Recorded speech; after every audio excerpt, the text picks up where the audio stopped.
Have you filed your beneficial ownership information report yet? Do you even know what that is and how it might affect you as a real estate investor? Friends, I want to quickly interject in this video. This video was prepared a few weeks ago, but we have updated information that I wanted to bring to you. So as of December 3rd, a U.S. District Court out in Eastern Texas filed an injunction against the Corporate Transparency Act and the filing, or rather the requirement of filing this BOI report. Now, unlike the Alabama filing about 6 months ago that only applied to certain people, this filing actually applies to everybody across the board. So as of today, December 4th, you are not required to file this BOI report. Now, of course, as politics change and move back and forth, we just had an election. We will have a whole new administration, new president.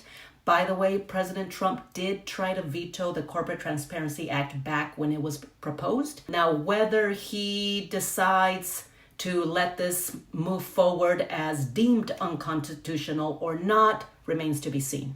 If you already filed this report like I did, like many others have, actually 8 million businesses have already filed this BOI report. If you are one of those people, rest assured that the privacy measures that I go over in this video still stand. I just wanted to bring this information out to you. Whether you want to move forward and file the report, just in case it gets overturned, it will most likely be appealed. You can go ahead and do that. The information still stands. However, if you want to see how things pan out, that is completely up to you as well. Thank you so much. I myself only found out about this new reporting requirement recently. And as I asked around other small businesses in my sphere, many were not aware of this requirement either. And those who were aware of it were distrustful of filing and providing this information to the government. If you find yourself in either of these camps, rest assured that I will go over what you need to know about the requirement and why all indicators point to the safekeeping of your private information. But don't delay.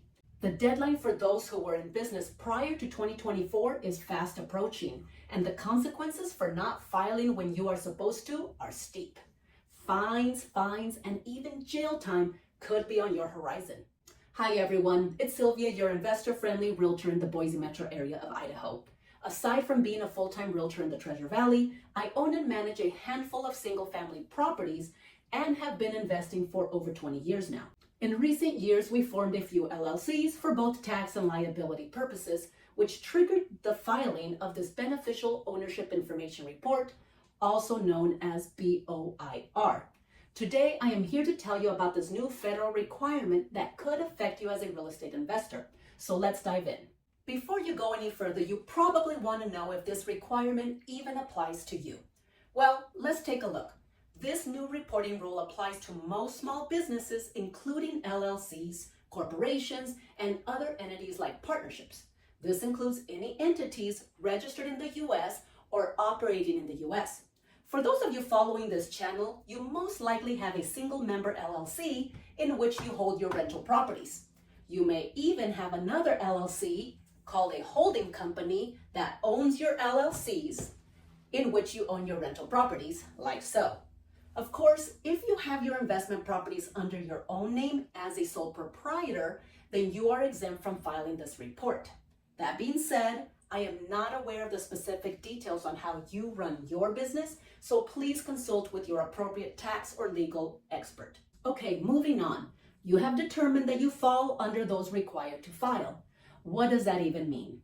Well, this new requirement means that every affected business must file a Beneficial Ownership Information, or BOI report, with the Financial Crimes Enforcement Network, also known as FinCEN.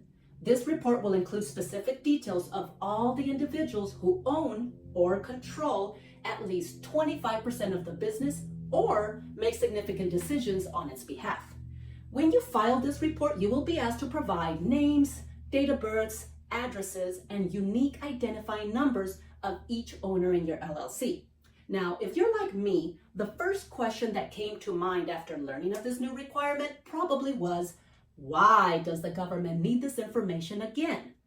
When you set up your LLC with your Secretary of State, all this information is included in that filing.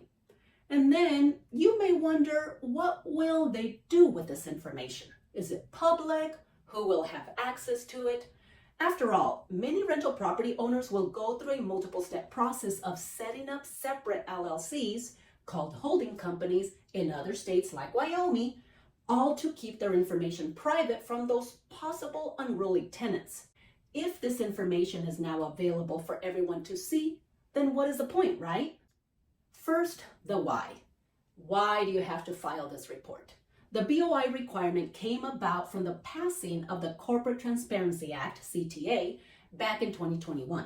The main goal of the CTA was to combat financial crimes like money laundering, terrorist financing, and tax fraud by requiring that every business identify the individuals who truly own and control the company.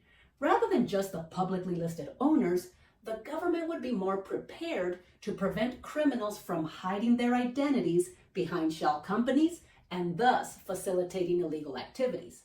Makes sense. Financial crimes bad, knowing who is truly behind the company good. But where does that leave you if you have a holding company that you are using to protect your identity from those living in your rental properties? Well, the bad news is that every entity has to file their own report. That means that if you own 3 different states with their own LLC and then own all 3 of those LLCs through a holding company LLC in Wyoming, you must file a report for each one. Later in this video, when we go over how to get this done, I will show you the easy way to prepare if you will be filing more than one report. Now on to the good news. While this information is collected by FinCEN, which falls under the U.S. Department of the Treasury, it is all stored in a secure federal database that not just any John Doe can access.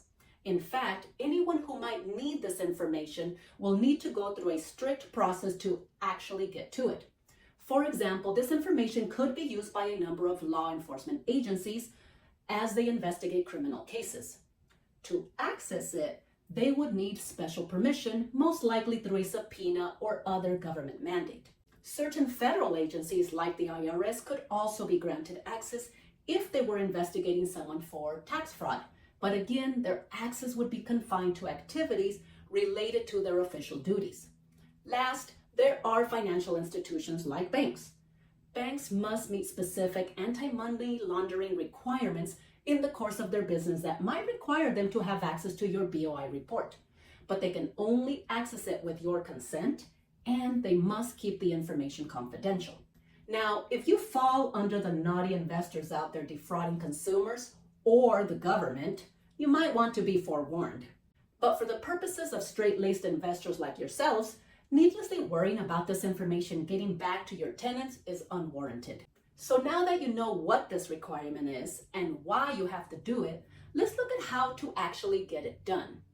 If you only have one business that you will be filing for and the only owners are you and a spouse, then going directly to the BOI filing page is your straight shot to get it done. The report is free to file and only one owner needs to do it so long as you have the information of the other owner, i.e. your spouse. To file this one report, other than the things you already know, like names, addresses, you will also need a picture of their state driver's license or their passport in a format that you can upload to your computer or your phone.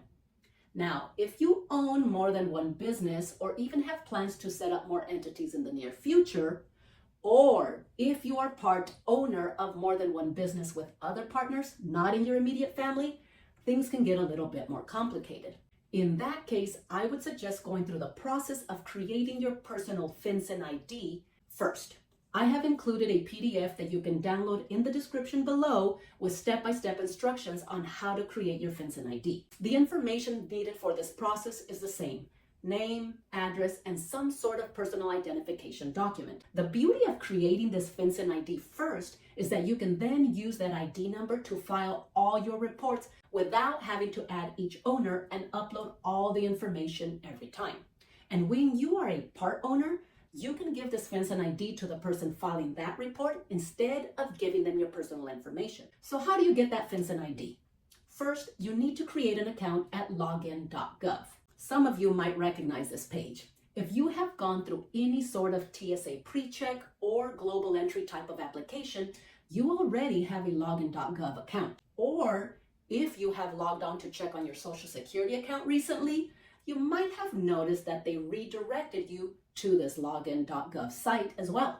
And if you did, you had to create an account at that time. If you don't have an account, go ahead and create it.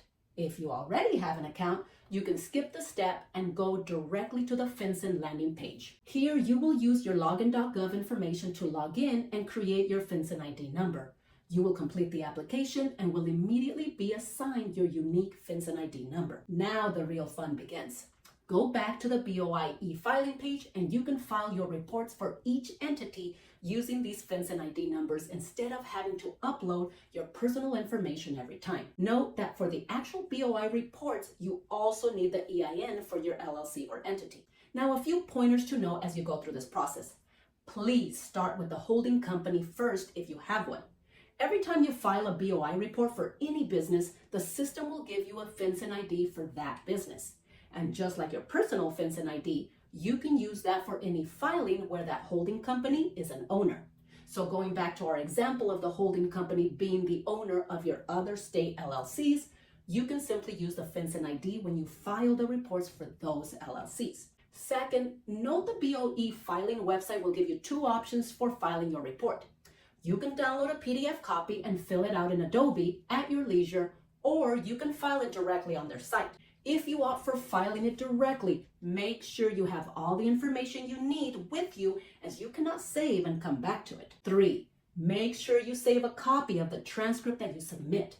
The system will give you an option at the end, and per FinCEN policy, they will not provide you with a copy of this later. Be aware that if you make a mistake and discover it later as you review said transcript, like I did, you will need to go back and correct your filing.